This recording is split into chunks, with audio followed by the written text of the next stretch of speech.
Ayun, okay, KGX, kamusta kayong lahat? At check natin itong nangyari sa BTC. Tapos thank you nga pala dun sa plus 50 subscribers natin sa YouTube, no? Sa Facebook kasi running na siya no? Marami ng, I think, marami na nagtitiwala dun sa Facebook natin. Iba talaga, tandaan nyo, iba yung real talk sa hype lang, okay? No, maraming influencer na hype lang, 'di ba? Pero mas maganda kung sabi ko nga sa inyo, humanap kayo nung ang sinishare yung experience, tapos ang sinishare din kung ano yung honest, no? Honest opinion. Kagaya nung ginagawa natin, hindi ko sinasabing honest tayo masyado, pero wala lahat ng trade natin, pinapakita natin sa inyo. Ito, katulad nito, no, yung mga negative na yan, mamaya pakita ko sa inyo yan, okay? So, ito muna tayo. Okay, Bitcoin, kung mapapansin natin, kahapon sa 4 hours time frame, nagkaroon siya ng big drop, no, nung nakuha niya si 104 USDT, so nagkaroon siya ng big drop. So, ito, gagawa tayo ng panibagong graph natin dito kasi ito yung mga paborito kong nangyayari sa crypto, no? Kung nasaan ang big drop at kung saan nagsisimula yung pump. Ayan yan. So bukas, i-check natin kung paano natin gagawin yung bago nating graph. So ito, kung mapapansin natin dito, parang bumubuo siya ng double top, no? Pero tingnan natin kung ano pa yung possible na mangyari pa dito. Possible umangat tong ganyan. Pag umangat to, 1, 2, possible biglang mag-drop. Possible lang yun So titingnan natin kung ano yung mga mangyayari. So ito, ano lang muna, stay put lang muna tayo dito ngayon sa Bitcoin. Punta ngayon tayo sa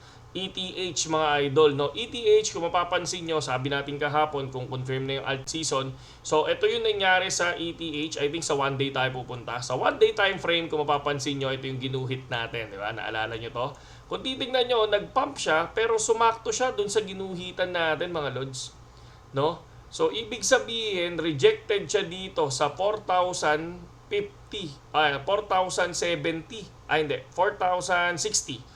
Diba, rejected siya dyan. So meaning, for me para sa akin, sa 1 day time frame, once na makuha niya to, once na hindi siya ma-reject dyan, na break niya yan mga idol, no?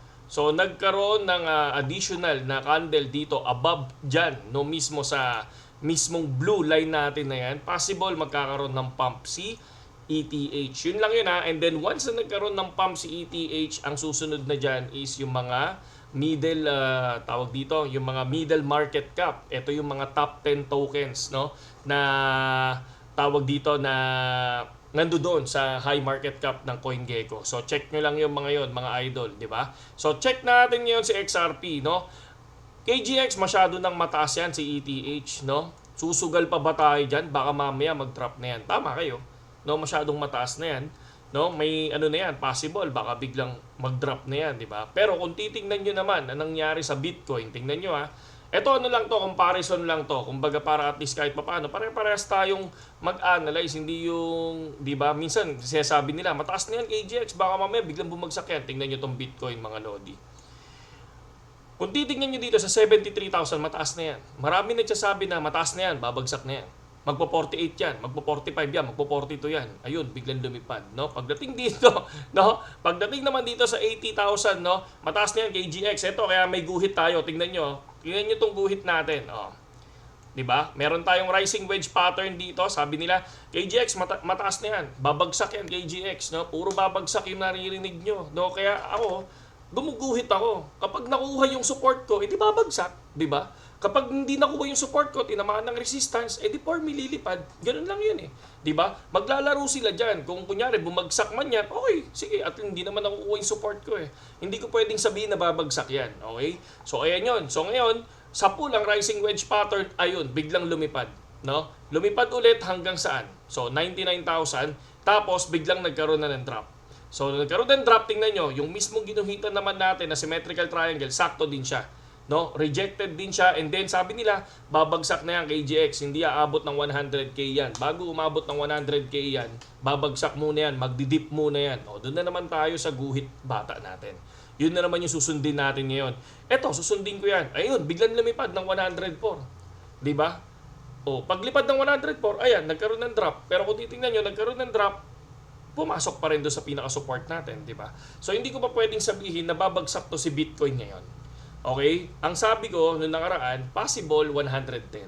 Kasi bakit? Paano natin nakuha yung 110? Panoorin niyo yung video natin kahapon. Okay? Para at least alam niyo at updated kayo. Ito kasi daily news to. Para at least, di ba, hindi na natin kailangan ulitin pa yung ginawa natin kahapon. Dito tayo, magpo-focus na tayo sa mangyayari ngayon. Okay, at season, pagdating naman sa ETH, KGX masyadong malaki na yung ETH, no? Hindi na yan lilipad. Eto na naman tayo sa ganun.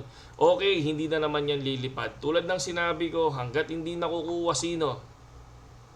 Etong 3,500, no? Sabi ko nga, possible, sige, kunin niyo si 3,500.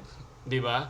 So, para sa inyo ba, eto, laglag na? Ako hindi, opportunity yan para mag-buy ulit. Di ba? So, once na bumagsak yan dyan, and then pag pumalo dito yan, sabi ko nga sa inyo pag bumalik ng 3,300 yan, bibili ulit ako ng 100,000 worth of ETH, no? Kasi ito yung time. Okay, na buy low, di ba? Sell high. Mag-DCA ka na dyan, mga Lodi. Pero dito, tulad ng sinabi ko, medyo sakto yung mismong rejection niya kahapon. So possible nasa 4,000 si si ETH ngayon, pwede niya munang liparin to, no? Pag nakuha niya si 4,060 or si 4,090. O yan, possible lumipad yan. And then pag lumipad si ETH, i-ready nyo yung sarili nyo sa top 20 tokens. Possible na biglang sumabay yung mga top 20 tokens nyo na yan. Okay? So pag sinabi nila KGX, wala yan. Babagsak na yan. Okay, punta tayo kay XRP. Okay. Punta tayo kay XRP. Ito yung dinrawing natin noong nakaraan, drawing bata, no? Ito yun, nung nakuha ni XRP si 1.2 USDT, gumuhit tayo dito ng drawing bata at naglagay tayo mismo ng support natin sa ilalim at tiningnan natin, ganito yung magiging takbo niyan. Ano yung sinabi ko dito? Ganito yung magiging takbo niyan tulad ng takbo ni Dogecoin. Pinost natin sa Facebook natin yan, mga idol. Okay? So ngayon, nung nakuha ngayon yung resistance natin, sabi nila, babagsak na yan KGX kasi from 30 to 60 plus babagsak na yan to 70 KGX. Laglag na yan. Ayun, nung sinabi nilang laglag, nakuha yung resistance, lumipad na naman si Hinayupak. Diba? Lumipad na naman. So meaning, lahat na nag-short, no, sunog na naman. Okay? So, ayan yun. And then ngayon, kung mapapansin nyo, syempre, hindi ko na siya tinrack. Diba? Tulad nga ng sinabi ko sa inyo, XRP, panahon ng XRP. Kung mapapansin nyo, okay, sige, sabihin na natin dito, punta tayo sa withdrawal natin ng XRP. Ito yung mga transfer ko ng XRP para makita nyo lang, mga Lodi. No? Ewan ko lang kung ipapakita dito sa tawag dito kasi parang 3 months lang to Kasi tumigil na ako ng withdrawal ko sa XRP. Check ko lang yung... wala. Hindi ipapakita. Ito. So, ito yung mga withdrawal natin sa XRP 31. Ito, ano lang to? Yung nakaraan lang to. Pero, pakita ko sa inyo, syempre, yung nakaraan. Ayan. Sabihin na natin, 2023. Okay, 2022. Yan. 2022 sinayupak. 2022 pero wala Sabihin na natin last 12 months. Okay. Ayun si XRP natin, Thank you XRP. So ito yung XRP natin. Thank you XRP ha. Ayan na 'yon. Okay, nakita niyo na. So para at least alam niyo lang mga idol, di ba? Sabi ko nga sa inyo, ang laki ng tiwala ko sa XRP at lahat ng pinakita natin sa Facebook natin na nag-breakout lumipad. Okay? Lahat yan, lumipad mga idol. Ito, sila ENG, Phil, CELR. Ito yung mga bago, no? Pero yung lahat ng pinakita natin dito, bago dito sa mga to, no? Nagliparan na yan. Peanut, di ba? My favorite Peanut, di ba? My favorite CRB, LRC, BAL, BAT, di ba? So lahat yan, pinakita natin. Link, di ba? Nagkaroon tayo ng mga breakout yan. Cake, nagkaroon tayo yan. So lumipad lahat yan. Okay, so balik tayo sa XRP issue natin, no? Sabi nila, KGX, lipad yan, ay babagsak na yan. Ayun, puta, kumuha ng all time. Nagmukha yatang $3 pa to. Di ba? Kung titingnan mo, ewan ko lang basta ako, guguhit ako dito. Susubukan ko na naman gumuhit dyan. Susubok na naman ako magwalang kamatayang symmetrical triangle ko. Basta lahat ng klase ng triangle gagawin ko dyan. So titingnan natin, doon ako gagawa ng support and resistance. Okay, balik tayo ngayon kay ETH. Eto na naman sila. KGX, hindi yan lilipad. Tandaan mo yan. Okay, hindi yan lilipad. Ano doon naman na tayo doon? Sabi ko nga sa inyo, nasa inyo yan. Kung para sa inyo hindi siya lilipad, wala tayong kaso dyan. Okay, tulad ng sinabi ko, basta gumuhit ako, sinusunod ko yung guhit ko. For me, possible, makuha niya yung kahit papano na all-time high ni ETH na baka pumalo yan, di ba? Ng 4,700 to 4,900. Once na makuha niya si 5,000 mga idol, ayan. For me, magtitipi muna ako dito. No? Once na nakuha si 5,000, again, tulad ng sinabi ko, nung sinimulan natin ang project Mid Bull Run, ang sabi ko, magtitipi ako ng 5,000. Okay? Baka pag tipi ko ng 5,000, baka biglang bumagsak, magkaroon ng recovery, 'di ba? Doon ako ulit bibili ng ETH. Basta hangga't hindi nagba 5,000 yan, hindi ko yan ibebenta. So, depende na lang 'yon kasi nag-update naman ako sa Facebook kung ano yung pwede kong gawin sa ETH, 'di ba? So, ngayon, possible pwedeng mag-drop muna 'to. No, yung area na yan kapag ka bumili muna tayo diyan, 'di ba? Once na nakukuha ang all time, kahit ang Bitcoin biglang nagkakaroon ng recovery. So, para sa akin, baka magkaroon ng recovery at yun yung best time na ibenta ko siya at yun yung best time din na bumili ako pagdating sa pag nangyari yon at bumagsak, bumili ako sa ilalim. Yun lang yun. Ganun kasimple lang mga idol. Okay? So, yun yung ating pananaw dito kay ETH at possible, baka lumipad to ng 5,000. Tulad ng sinabi ko kay Bitcoin, depende sa volume yan. Once na na-break to, tong area na to, no? So, nasan tayo ngayon? Sa 1 day time frame. Once na na-break yung area na yan, tingnan nyo yung volume, kung gaano kataas yung breakout niya. Kasi, doon nagbabase yan. Minsan, pag nag-breakout yan, pero katiting lang yung volume, maliit lang yung lipad. Pero kapag mataas yung breakout, no, yung volume, pwedeng lumipad. Okay? So, yun lang yung sa akin kay GX, hindi yun financial advice. Okay? So, ngayon, punta naman tayo dun sa future trading natin, kung ano na nangyari. Okay, future trading natin, may inopen tayong 6. No? Yung 6 na inopen natin kahapon, yung dalawa doon, nag-TP na tayo.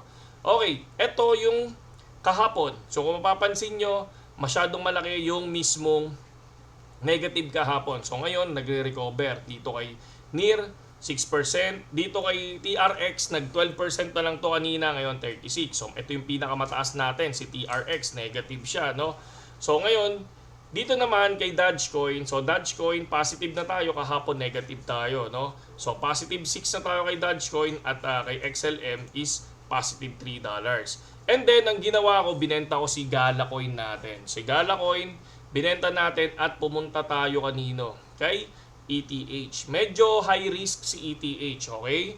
So, ito yung sinasabi ko pagdating sa future. Sa spot, nung meron akong sa spot, papakita ko sa inyo mamaya, hahayaan ko lang yon. Pero ito, binabantayan ko tong future trade. Dito, magka-cut loss ako kay ETH once na biglang bumagsak to. Okay? Magka-cut loss tayo dyan. So, ito yung sinasabi ko na medyo alangan ako. Pero dito sa mga to, sa mga trade na 4 na to, hindi ako magka-cut loss dito. Dogecoin, no? Ang target TP ko dito ang target TP ko kay Dogecoin ay 0.6.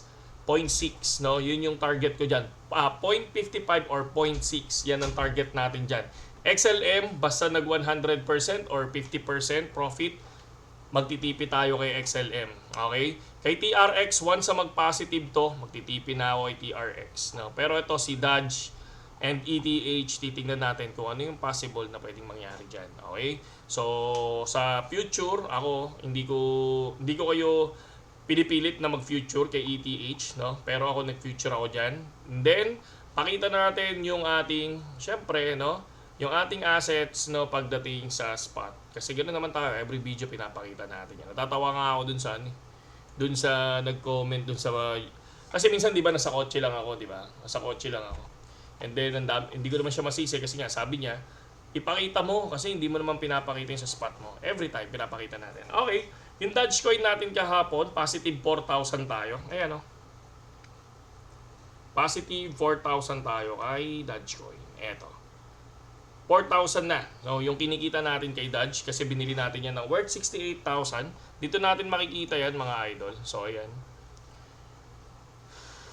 And then, check lang natin to. So, sa ETH naman, positive 97,000 na tayo kay ETH, no?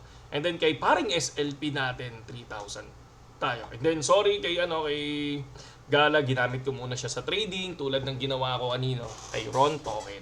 Okay? So, Dogecoin ito, tulad ng sabi ko, magtitipi ako dito ng, I think, nasa 0.40, 0.6 or 0.55 or 0.6. Yun yung tipi ko dyan, mga lodi, no? Tapos, tingnan ko kung babagsak, tapos kapag bumagsak, doon ulit ako maghahanap ng token natin. Ito yung sinasabi ko na mid-bull run investment kung paano natin gagawin to. Okay, kung paano tayo nagsimula. Alam niyo yan kung paano tayo nagsimula. November na nagsimula tayo. Ayoko na sana gumawa ng investment about sa crypto, no. So, future trade ang pinapractice ko ngayon. Kaya lang maraming nagtanong sa atin, pwede pa bang bumili KGX? And then nag-sample tayo, no? At ang pinaka-sample ko diyan is ETH, mga idol, na binili natin ng 2,300 tayo nagsimula hanggang sa na-end yung mismong buy and sell natin ng 2,740. And then ngayon, 4,000 na si ETH. Kung titingnan natin, halos 1,700 na ang itinaas ng ETH simula nung gumawa tayo ng technical analysis kay ETH. Okay? So, yun lang kay GX. Ang gusto ko lang, syempre, maging transparent lang din sa inyo. At ang alt season, I think, pag na-break ni ETH, kasi kung titingnan nyo sa inflow ng ETF, medyo mataas na si ETH, no? So, tingnan natin kung anong possible na mangyari. And then, Donald Trump, nakikita nyo, ang daming ETH, di ba? So, tingnan natin kung anong mangyayari. Kung hype lang ba yon o lilipad. So, saludo sa inyong lahat KGX, sa mga wala pang BitGet dyan, mga idol, no? Gamitin nyo na yung link natin sa description. Tapos sama-sama tayo mag-trade and follow nyo itong Facebook page natin, no? Crypto Tambay. Kasi dito ako naglalabas agad ng mga update. So kanina lang, hindi lang ako nakapag-update. 11 hours ago yung update ko dito. So sabi ko kasi gagawa naman lang akong video. Tapos para at least mabasa din nila. So kung titignan nyo, ito yun, Ethereum break, ayan, 4,000. So, nasubaybayan nyo naman lahat yan. So, ito yun, yung post ko kagabi. Minsan pa nga, madaling araw, nagpo-post ako. Si Phil, ito yung post natin na possible future. Si CLR, no? Wala lang akong extra kaya hindi ko to napasok, mga idol, no? So, yun lang sa ngayon, KGX, at maraming salamat sa inyo lahat. Okay, saludo.